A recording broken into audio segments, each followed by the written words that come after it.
Am I the bad guy for demanding space if I have to move in with my mother-in-law?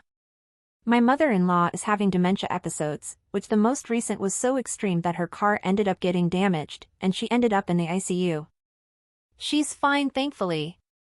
Just some bruises, and a few daunting results from her blood panels. My partner decided that he and I should move in, and I agreed, but stated that my terms in this process would be that he and I could renovate the basement into our own space. There's already plumbing down there, and this seems to be a long-term thing. He acted annoyed, but I am being firm. Am I the bad guy? And now for the top comments. Not the bad guy. But seriously, if her dementia is that bad, she might need a higher level of care than you guys in the basement. OP's response. I've literally said this multiple times, and I think it's finally hitting home. I said we can move in, but she needs assisted care as well.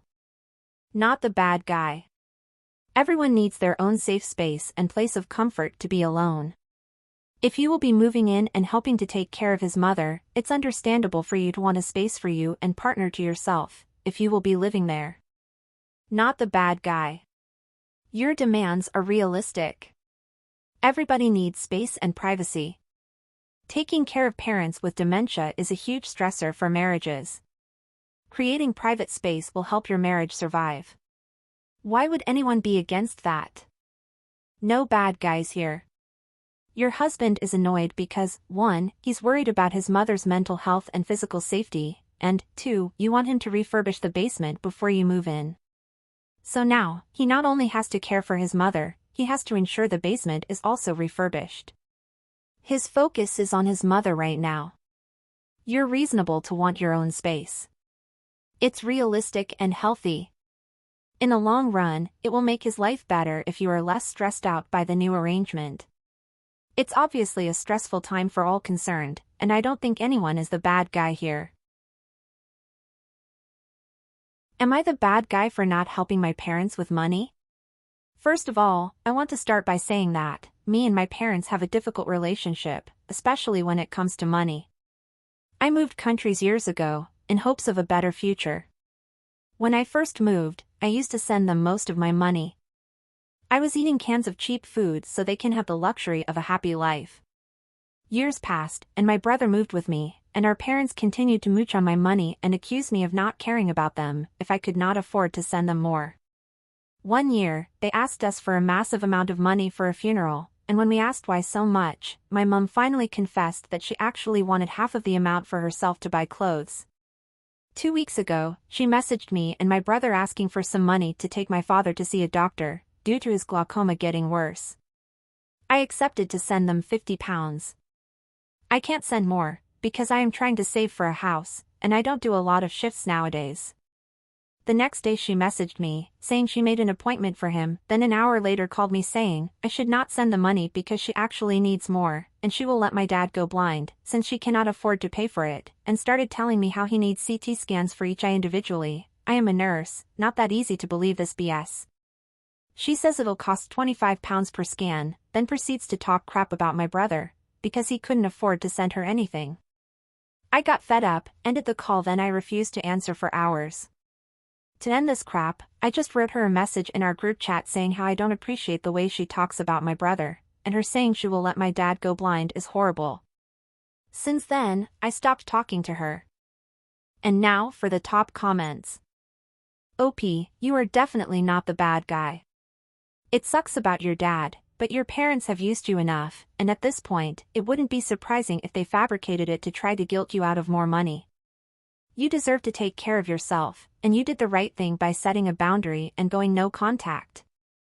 As a fellow Balkan immigrant, I am familiar with this dynamic, and I am so sorry that you're going through it. I'm sorry that your parents don't understand how hard you're trying. The hard work nursing is. Especially in the UK. You are brave to move away from your family in search of a better life for yourself, and unfortunately you may need a bit more bravery to face the fact that your mom is using you, and you need to stand up to her and your father. You are not selfish. Big not the bad guy. OP, please stop sending them money. You are not your parents' bank or retirement plan. I come from a culture where it is expected to give family money. It is so toxic. You work hard and keep the money for you. You can always give of your own free will. Please don't feel pressured by people. I say this from a place of experience. I'm the youngest of 6 kids. My parents have been mooching off me and my siblings for years. They decided to stop working because their children are bankrolling their lifestyle. It cost 3 of my siblings divorces. My sister is almost bankrupt because of them. It has caused my siblings financial strain, to the point they gave up on basic needs. I've learned early on to stop. I'm so glad that I did that. They will do everything to guilt you, but remember, they had years to plan for savings and retirement. It is not your obligation, responsibility, or duty to take care of them. You are their child. You shouldn't have to pay them back for taking care of you when you were a child. Not the bad guy. And your mother sounds horrible. Am I the bad guy for not wanting to take in my 19 female cousins and for male? Too long, didn't read. Told mom I wouldn't be comfortable taking in toddler cousin, even though older cousin is overwhelmed. Older cousin is breaking down. I may sound heartless for this, but he's out of control. My older cousin Mara, 20 female, called our grandmother asking her to take her brother, for male.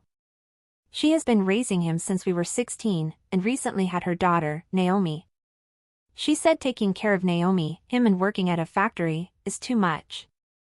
Our grandmother declined, but suggested asking my mother and me.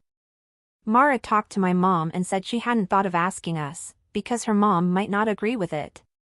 Mara's mom is very mentally ill, hates my mother, and by proxy, me as well. She is in rehab. When my mother got off the phone with her, she spoke to me about it. I said I don't really want him here, he's unruly and so much work. I love him, but I don't think we can even afford him. Plus, I am gone most of the day, along with my brother, 16 male, so I don't think my mother should have to shoulder that alone. My mother admitted she'd only take him if she was paid by Mara, which I think hurt Mara, to be honest. But at the same time, I'm very angry at Mara for her choices. She cannot save money, she constantly posts on Insta at buffets and parties, spending what she makes.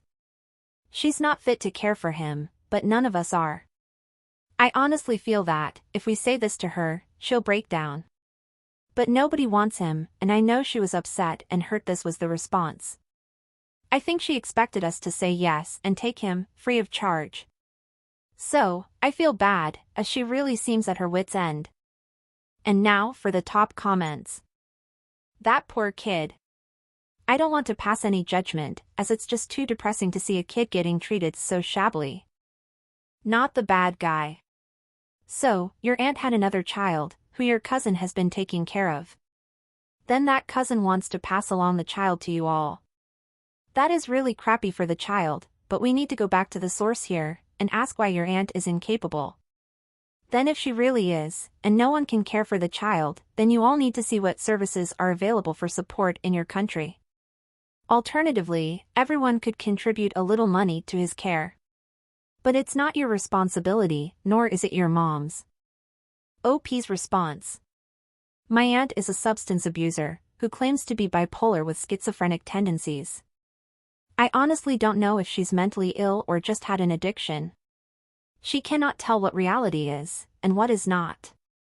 She no longer goes by her name, and tells us to call her, Star. She ran away a lot, and essentially abandoned Mara with our cousin, and then said people were attacking her, when in reality she went missing because she tried to commit arson, failed, and lit herself ablaze.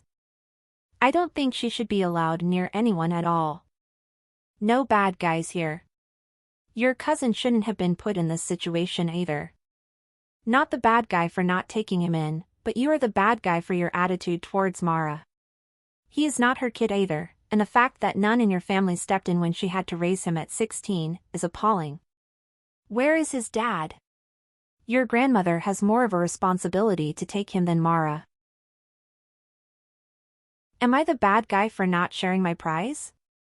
An acquaintance, who I've only met in person for a few days, who I'll name Bob for the sake of AITA, and I were participating in a gaming competition. He jokingly said that, if he won first place, he would give me 10% of the winnings. I jokingly responded that, if I got 77th place, I would give him $1. We were both clearly joking, and everyone, including some of our friends who were there at the time, were laughing throughout all this. However, I never agreed to give him anything if I won. I am usually very careful with giving my word on things since I know I'll have to keep them. I ended up winning first place, and Bob is now asking me for 10% of my winnings, which comes to $8,000, as if we had an agreement.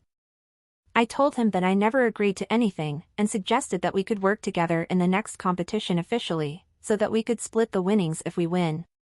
However, he is now begging, spamming and guilt-tripping me, saying that he really needs the money even after I said no.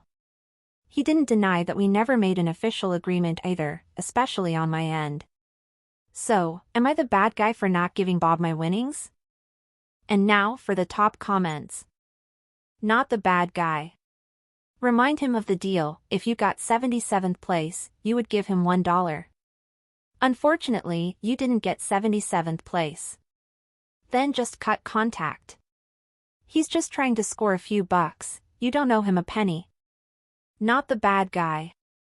And what the actual cluck? You owe Bob the square root of F it all. Not the bad guy. What in the world makes this guy think he's entitled to any share of a competitor's winnings that he just met? Nope. Time to block Bob on all platforms, and let your friends know what he's doing so they can be wary of him as well. You owe him nothing. He knows you owe him nothing. If he's this desperate for money, he's someone you'd want to avoid at all costs. Not the bad guy. Seems like a scammer to me. I bet he said his joke to a lot of people and would have pulled this regardless of who won. Plus, if you're in the US, you're paying taxes on the full prize, so F paying taxes on winnings you gave to a vulture. Not the bad guy. Thanks for visiting our channel. Don't forget to like, subscribe and share a comment below. What advice would you give to the cousin who needs help raising her toddler brother, with no help from other family members, or the entitled dipstick who wants to share an earning from a competition he clearly lost? I'd love to hear it. See you again soon.